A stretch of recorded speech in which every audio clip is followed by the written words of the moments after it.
So, like, and I had also, to be fair, I'd only been out of the Marines for, like, 2 years at that point or something like that. So it was like, I was still like, I'll kick a motherfucker in the chest, you know? Yeah, Will is an acquired taste. You were definitely an acquired taste back then. I would tell you, I still hold to this day You had the beard. Yeah, I did. I had a big old beard back then. then. Used to wear collared shirts and stuff. I did for a little while, like occasionally. Yeah. It was like, well, because the East-West shirt was like collared back then, wasn't it? But then there was this era. Oh, dude, frosted tips? Oh, you're talking about me? Of Will, the leather leather jacket and the hat like this. That was a good time, man. 2010 was a good year. You know? What the fuck are you guys doing? That's funny, man. You know, I can't help it. You know, I am who I am. I remember Kat doing an impression of you that was. Oh my god, it was so good, dude. I remember it killed, dude. Kat was this like the receptionist at East West who was like all of our friend and everything, and she also did like sketch comedy stuff. And she was so good. She did such a good impression of me that was like almost like where it was like I almost got mad. It was so good. Like the kind of impression that was so accurate that you're like... The impression is so accurate we can't say. What she said. I see the comment. The last comment says, your Grammy is lit well. Thank you. We were just discussing this before. I literally, like, it's the only thing I've taken any time in this entire studio to do is to make sure that this shit looks nice, you know? So, Will, yes. Generally in these kind of situations, yes. Somebody asks questions, so I'm going to ask you some questions. All right, you ask me some questions. Dude, I'm just here to get drunk and hang out on the internet, man. If it was, like, any way better than this to do it, then I would. But this seems like the way, I guess, you know? What's up? What's going on in your life? Oh, man. Just working like crazy. So here's the thing. Most engineers, right? Mm-hmm. This is a great subject because most engineers are subject to this exact thing, which is the ebb and flow of the industry. 2 weeks before Christmas or a month before Christmas, you are either the busiest you've ever been in your entire fucking life, or you are praying to God things get better in January. I have never known any other two situations. Right now, January is usually a tough month too. No, January is always great for me. Historically, January is amazing for me. Even the pandemic, during the pandemic, 2020, other than the fact that my wife left me. Other than that, right, I made like $30,000 that month. That's sad. You know? And if I hadn't made $30,000 that month, I would have died during the pandemic because it was $30,000 in like January and then like $15,000 in February, and then it didn't work again. That was 2020. January? Yeah, 2020. Huh. I literally thought in the January of 2020, I thought, this is going to be the best year of my life. It was like just before it started, I was like, oh, this is going to be the best year of my life. I am having such a good fucking life. Like, this is going to go so good. I'm going to be a Grammy winner by the end of this year. I remember talking to you when you got a couple mix. I didn't know. And then also, so I didn't win this, but so I didn't work for the rest of 2020. After February, I was like pretty much dead for the whole year. And then in January of 2021 was when I got a call from Killer Mike. Okay. You know, so it was like instantly I was like, oh my God, dude, it's over. It's over. The war is over. Kids are going to make it. Isn't that how it is, though? I think it's like that in a lot of different entertainment adjacent careers. You got a little bit of something and hope, and then you hold on as long as you can, and then you're about to pull the trigger and someone calls. Yeah. Something happens. Bro, it's like literally, it's like the worst feeling in the world. Why can't my chat work? Why doesn't my chat work, bro? Trying to YouTube chat. I got you, bro. The Grammy is lit well. Is Peoria where you know Colt from? No. You know Colt? Colt Caparoon? Caparoon, yeah. Oh, is that who we're talking about? Colt Caparoon is also from Peoria. But I didn't know him when I lived there. We met here. In LA or in Nashville? In Nashville, yeah, because we're doing the same stuff. Right, yeah. It's really easy to get along with that world, isn't it? Okay, so so you keep an eye on the YouTube, I'll keep an eye on the TikTok, and then we'll have both worlds covered. Let's get some questions. Kush over here says, thank you for all the tours. Excellent ideas. dude, guys. Here's what I'm not gonna do is answer nerd questions. Like I'll answer cool nerd questions, but do you want to answer nerd questions? What do we? Well, let's decide. How what about kind of subs do you recommend for a home studio? What about we look at the questions and we decide whether they're nerd questions and Well, that's a nerd question. what for kind sure. of subs Yeah. should I get or do you use or? He says, do you recommend for home studios? Nerd question. I'm going to give you a 10x nerd answer. That is so unsatisfying. It depends. You know. First off, Can you tell which one of those things is my sub and which one's my heater? barely? They look exactly Barely. alike. Yeah. The sub thing is like, you know, it doesn't matter if it's a home or a building or whatever. It's like the room. the size of How the room. big is your room? What How kind much of, can it handle? How much frequency is coming out of your speakers? How big are your speakers? What do you need to compensate the most for in it? You know. You can buy some speakers in a sub, or you can get some barefoots, and you don't need a sub. I particularly like my Cali Audio shit. I think it's amazing. I'm a fan of Cali Audio, man. They won me over. They said, "Can we give you some free shit?" And I was like, "Okay, but if it sucks, I'm not going to tell anybody." You know? And they gave them to me, and I was like, "All right, they're pretty fucking decent. I like them. They sound good." You know? They're going to outfit me soon. They said they want to give me the 12.2 or whatever that they have. So that's the 8 or 10. I don't know, man. I don't know what's shit, What's man. it sound like in here? Is it you need more beef? No, but you know that like whenever you're bumping, it's not about like how Is good it- it sounds or is right. it. You just want it to be so fucking and just and want it's more. the low end they want. You know, it's never like, oh man, I'm just not getting enough treble. You know, it's always like I want that shit to bang, and they want to hear it bang. And it's honestly, you know. Some parts of engineering, I think, this is an interesting thing. Like, some parts of engineering is knowing that you're doing a stupid thing, but that it's going to make your job easier. You know, it's like turning up your bass before a rap session. You know what it's going to do. You know, like, you know it's going to be like too loud, and you're going to compensate for it the whole time. You're going to have to like figure. But it also, they're not going to be focused on that shit, so they can actually make a song, and it's not going to annoy the shit out of you the whole time when you're trying to like do like vocal engineering stuff, and they're like, yeah, but like it doesn't hit, you know. Okay. All right, this is like the greatest thing to know if you're curious about what gear you should and shouldn't get and why. It's 100% the song and the production I hate this answer. and the players. Just buy shit, you consumer ass motherfuckers. No, Dude. it is. It's all bullshit, is what it actually is. It's like That's not true. The gear matters, but when you get all the gear and the song's still whack, exactly. then it's like, dang it, it's not helping me sing better. Yes. This isn't making me better. Why not? I'm still a hack at guitar. Dang it. You know, meanwhile, you watch me do a video on the internet with like two 57s and a Focusrite, and you're like, how the fuck did he get the drums sounding so good? And I was like, fucking Nick was playing drums, and he's good as hell at drums. It sounds really good when that motherfucker playing drums no matter what. Same with Jake Reed, you know? It's like, I could put Jake in front of fucking anything. He's going to sound good. Now we'd have to like make it better as much as we could. That's why I have a lot of drums. Mm-hmm. So I go, well, it's not working. Let's try this drum. Yeah, sometimes that is the key too. Yeah. Sometimes it is just showing them something different, so that they're like, "Oh yeah, he sounded," and you're just warming up the whole time. Let me adjust the room mics a little bit. All right, we're there. What are a couple things that you learned from working at East West, as far as like an engineer's, like things that you use as an engineer today? It could be technical, it could not be technical, it could be personal. I'll tell you the number one thing that fucked me up more than anything, completely changed everything that I think about like being an engineer.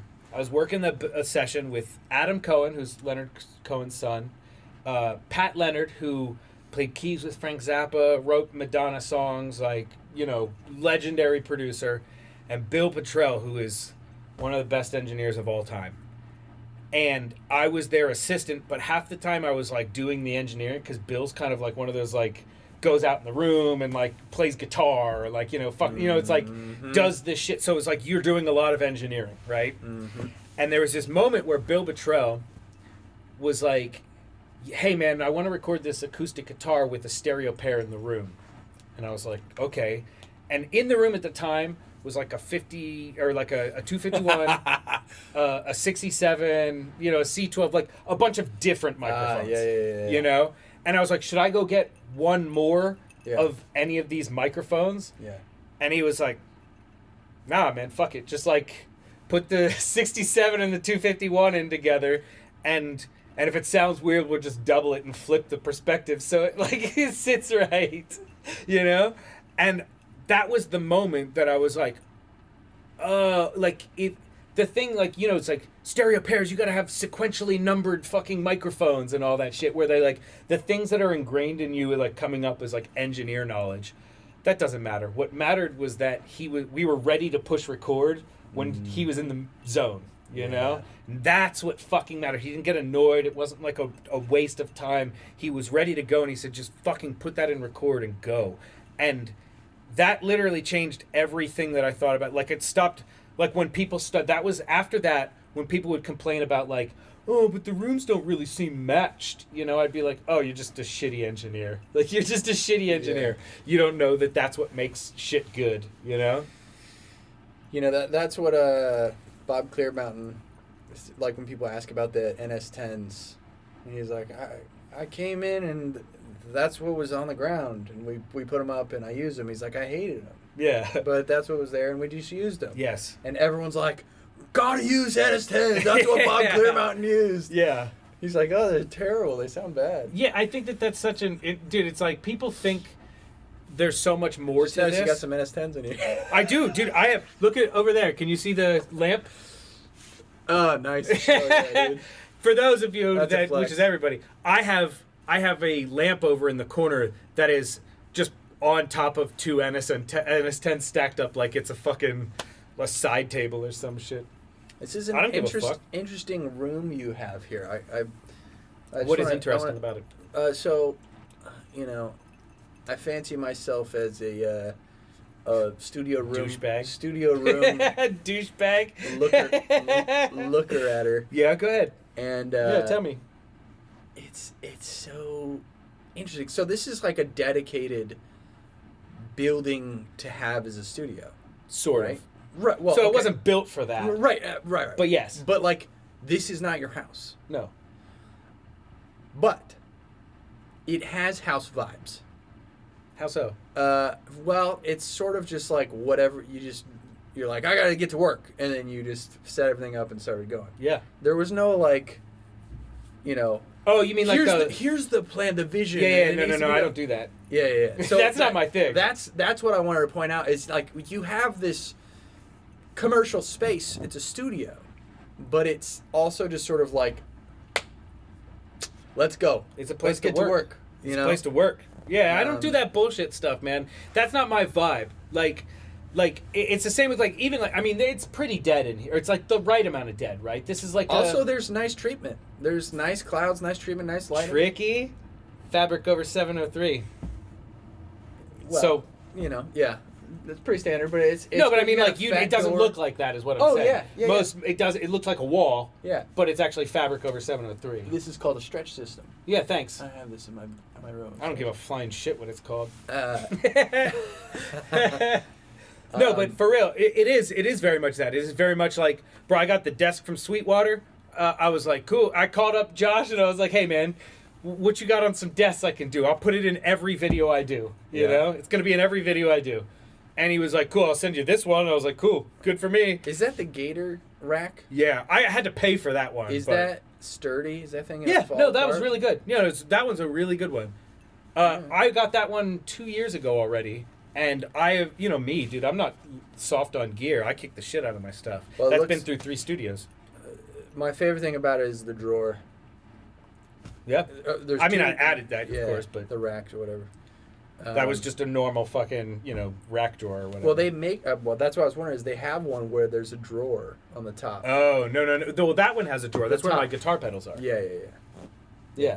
So that's nice. So it's like, leaving LA in like the world that we were in and going and jumping into the internet. I know that you've done this too, so you get doses of this, of the internet person who has normal jobs but is invested in this, has a lot of fundamental beliefs and let's call them limiting beliefs and ideas that they think that you must do this. Oh, right, for sure. And then there are people who Win have Grammys. who are just like, huh? No, I don't know. I ain't got time for all that fucking bullshit. Use that one right there. It's already plugged Yeah. in. Bro, I got to tell you this funny story. So, do you know who Dave Levita is? He's like one of those session guys. You know, he plays with Kate and Jake and Sean Hurley all the time. They do a lot of sessions together. He's worked on tons of Guitar. shit. Yeah, he plays guitar. He's Tim McGraw's guitarist, a bunch of people like that. So, he was over here a few weeks ago because I was doing a session, Jake, Kate, Sean, and Dave Levita. All live, all in the live room. Kate's playing Rhodes, Dave's playing fucking guitar, Sean on bass, Jake on drums. And we have his amp set up in the B room, and I got a 57 in front of it, standard, right? Because it's like, fuck it. So we start off, and I literally, when I'm working with those guys, we don't sound check. I don't even listen to any of the stuff. I literally push record and we start going. You know, it's good. I promise you, it's fucking good. You know, like, don't waste time trying to I know my drum phase is good. You know, like, I know where my issues are. I set up my drums all the time. My shit's always ready to go. Just push record. It's going to be fine. Right. And then by the second take, you've adjusted all your levels and all that shit. So I kind of didn't listen, and by the end of the first take I was like, oh shit, Dave's guitar sounds a little too distorted. And I was like, hey man, do you have any drive on or anything, or is it just the thing? And he was like, no drive. And I was like, all right, let me go check it out. So I go in there, it's just a 57, and I was like, I don't know, man, like, I don't know what's going on. And me, when I have an issue like that, anytime something's like not working, I just do the exact opposite thing. Like, whatever the fuck I'm doing, I just do the opposite. So I had a 57, and I replaced it with the Aston. Is this the one that you just that I drove over with a box truck? Jesus. It's pretty impressive. I can't believe what I drove over that with a box truck. It's just got like a little scratch on it. Little scratches on the side. And the top's like bent like a fucking dick. Oh, here or we go. whatever. I touched the... Yeah, the button's a little fucked. But it still works. You just gotta piss with it a little bit. But still works. So write that down. You gotta piss with it a little bit. Yeah, this is welcome. real engineer shit right This here. is real engineer shit. Hey, it's the switches. Yeah. Don't... Shut up. Yeah, don't worry about it. Just piss with it a little bit. It'll Figure be it out. So I just throw this on, right? Yeah. And sounds fine, I'm like, all right, we go through. At the end of the session, Dave's like, hey man, what mic you got on the amp in there? And I was like, oh, this Aston that I got. And he's like, oh, for real? And I was like, yeah. He's like, man, I gotta check that out. It sounds so good. And I'm like, and I showed him the video of me driving over it with the box truck. And he was like, oh, fucking God, man. He's like, that's so funny, dude. And he's like, that thing sounds great. And I was like, yeah, it worked out. Well, it's got the greasy mod. Yeah, it's the mod. Somebody on the internet was like, do I bend have to drive over it a bunch of times before it sounds like that? I don't know, man. I don't have a fresh one to compare it to. I mean, it's literally made out of like... Dude, that's zinc. some like jet steel or some shit, dude. This I don't is know like what what they it is. make like electrical boxes out of. They're banging, dude. They sound good too, man. I did a song after that with just that microphone. Sound great. Sound cool as hell. Interesting. I mean, look, dude, it's not a fucking U67, but it's like we talked about this a bunch of times. Don't treat your laptop like a fucking 1073. Like, don't act like your laptop is the exact same as a console or whatever. Like, you gotta use what the shit's good for. If it's good for a thing, like, do that thing. Lean into what it's good for. It was fine on guitar because I knew you can't blow these capsules up. They're fucking, you can scream into this bitch and it's fine. And like, it's got to be better than a 57. Condensers on amps are great, man. Can y'all talk Kendrick's new album? I bet you Andrew has not listened to it at all, have you? No. Who's Kendrick? Yeah, that's fair. Who? I'm asking you. Who? Kendrick Lamar, is that a real question? You don't know who Kendrick Lamar is? No. I was actually Rapper. I was gonna joke around with you about Drake or Kendrick. You're a Drake guy, I'm sure. The I'm in the streets, so you know me. Drake is hold on, a Disney Channel kid. Aubrey Drake Graham. I don't know. Man, I toured with Pusha T, so you know whose side I'm on. Anybody against Drake. Can I tell you the truth? I've never listened to a Drake song in my entire life intentionally. And I've always been that way, and you could take that to the motherfucking bank. I know who Drake is from memes and like vague cultural discussion, Yeah. but I don't know. And I've heard like Drake versus Kendrick, but I don't know anything about these folks. Fair enough. I mean, I respect that. I think that's totally cool. I think it's cool because you know what? How many times for real were you on a session with legends that you walked into the room and found out after when you Googled them that they were so many times for me. Like, so many sessions I was doing, somebody's like, oh, hey, you're going to be working with Phil Ramone this week. And I was like, cool, yeah, that's awesome. You know? And then, like, just before the session, I'm Googling, I'm like, oh, fuck. Like... Yeah, I mean, there were a lot of times where it wasn't until after the session was over, I would go home. Right, my yeah, roommate yeah. Josh, and it's like, I don't know, I was with some... John Bryan? John Bryan? No. For the one I always remember was this like teenage girl, and it was just some like little girl, you know, some pop, Right. whatever. And this was when I was on Arby's. Yeah, okay. You know, next door to Yeah. Arby's. It's gone now, by the way. I hope you know that. And I would put the curly fries in my mac and cheese at the time. And she banging. came in and she was like, "Whoa." Yeah. And it's anyway. So I remember, and I was like, I remember because she has the same name as my wife, Ariana.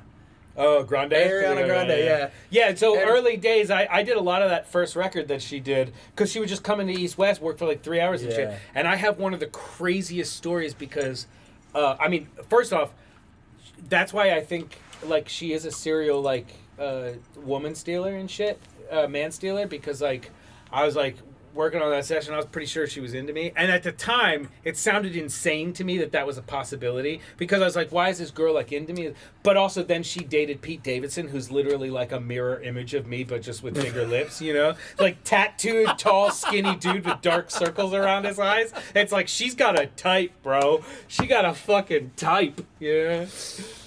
That's hilarious. But yeah, no, I definitely have. I'm doing a video with someone this week who has that legend status, and I like know of like the big things that this person's Right. done. But I'm also sort of like, maybe I should do a little bit of Googling and like get a little more prepped so I don't, you know, look like a total. Oh, you did that record too, like, you know. Although sometimes I will be honest. Sometimes it's amazing when you just like you're almost kind of like you're like slow playing them or whatever. Like where you're just like, I don't know who you are. Yeah, like sometimes they love that shit. Sometimes working with people when you're just like, cool. Is that cool? Like I don't know. You know. Mm-hmm. Yeah, this is gonna be a really good one. I'm really excited about it. But yeah, that has happened. So, and I still don't know who anyone is. Like when people talk to me about, I worked with this person. I'm like, Oh yeah, Tell cool. me about Dude, that. Who my is that? the guy who rents my B room sometimes, his name's Jojo. He does that a lot. He'll be like, "Oh, do you know this person?" And I'll be like, "No." I'll be like, "Oh, but they worked with this person." And I'll be like, "Still don't have I don't any know that idea who person that is." either, Yeah, yeah. I don't know any of these people. And it's like they're all the people that he names are like cool, hip, like people. Yeah. And I'm like, I don't know who that is. Like, Yeah. bro, like I've been in a room with at one time Pharrell, No ID, Jay-Z, fucking Malik Youssef, Vic Mensa, me, and like not knowing like half the people in the room at the moment. Like I think that's Pharrell, right? Yeah. Yeah. Yeah. A lot of those people, like, there are definitely people, like, you know, like, you see them and you know. Oh, what's Childish Gambino's name? Oh, Donald Glover. Donald Glover. He was the first celebrity I saw when I moved here. And I saw him in a deli shop. And I was doing a run. Right. I went in and I was like, whatever. I saw him and I only knew him from that show, Community. Right. And I had this like, oh, but I couldn't remember his name. Yeah. But he saw me have that moment of excitement, Right. and he got excited too. Like he's like, oh, and then I like had this embarrassment because I was like, fuck, what's his name? And then I just looked down, and then I kind of like I was like, no, never mind. And then he just was like, Yeah, that's amazing. Bro, have you ever had the thing? So this is a thing, because we work with so many like celebrities, right? Like in quotations or whatever. We work with so many like recognizable people, but also like during that time at East West especially, we were definitely on the za a lot, like heavily. And so there was a lot of times where I would see somebody in public and I would think I knew them from sessions, but they were really just like a famous person, you know, or the opposite, where I thought, oh, I don't know that person. They're probably just like a famous person. And then they're like, Greasy, what's up? It's like, wait, I know you? Like, I actually know you as a person? You remember Laura Bean? Right, yeah. After I left, I think when I was in Vegas and I was about to move to Nashville, Laura called me about Sturgill Simpson. Do you know who that is? Yeah. And was like, hey, Sturgill called me and wanted your info about working with him on his next record. I was like, who's Sturgill? And she was like, Sturgill Simpson. He's like a country guy, and like you met him at East West when you were on Blake's session. I was like, I don't remember that, you know? Yeah, and I don't know who that is. I'm like, he might be confused. Yeah. Like I legit couldn't remember it. Anyway, fast forward a few months, I go to Nashville to visit first to put the feelers out there. She connects me with Sturgill when he meets me for coffee. And he's like telling me about this. I'm like, dude, I feel so bad. I don't remember this. I don't have any recollection of this, and I think you're making it up. He's like, no, you were working with Blake Mills on a Dawes session, and you brought me through and showed me. I was like, well, that happened. I remember Yeah, that's what you're telling the truth. This is 100% a true story. I still don't remember this moment.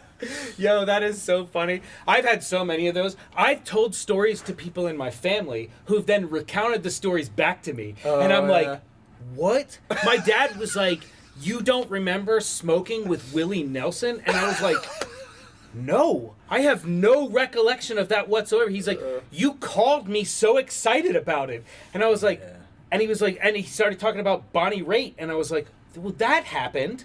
Like, that definitely happened. So either I made this story up or I got high with Willie. Like, I don't know, man. I'm so confused right now. All right, here we go. We got one. How do you suggest pitching yourself for internships if you had to start from the bottom again? Ooh, Will can answer this one. Or I can. I don't know, man, because you mentioned earlier that I had a beard back then. I had a beard, and I knew I looked rough, you know? But I went to East West knowing that, thinking, I only want to be somewhere where this is okay. I only want to be somewhere where they look at me and are just like, yeah, whatever, dude's got a fucking scraggly ass beard, he looks kind of homeless, you know? Like, do you guys, like, and Candace was the type of person who would be like, oh, you were in the Marines, you fought a war, like, you have a, like, this motherfucker will kill you with one finger. Like, he's hiding in plain sight as, like, some sort of, like, you know, like, badass ex-Navy SEAL type shit. Pause. And then I walked in right after with a blonde. With frosted tips. Yeah, with a Fallout Boy Yeah, the Fallout Boy. And white pants. And she was like, yeah, you know, if you can get a car, we'll take whatever. Candace is a legend for how good she is at recognizing just, like, the right... Now, she picks... Here's the thing. Because it's for her, I'd say it's actually, it's like 60-40, like, the most generationally brilliant talent to the worst dumbass you've ever fucking seen in your life. Yeah. You know? Because, and it's like, that's the thing, is she's taking a risk on, like, just, I don't know, she sees something. And it's like, 60% of the time, it's you, it's Ben, it's me, it's Jeff Ellis, it's Ken Sluter, it's fucking legendary, it's what's his name, Jerry Finn, you know, you don't know that? No. Bro, she was Jerry Finn's roommate. That's cool. In the early days, like, she put Jerry Finn on. because she was managing Shout out Firehouse. Candace Stewart. Candace Stewart forever, man. Candace Stewart. There is literally We're almost nobody in this industry that I would credit more for how far I've come than Candace.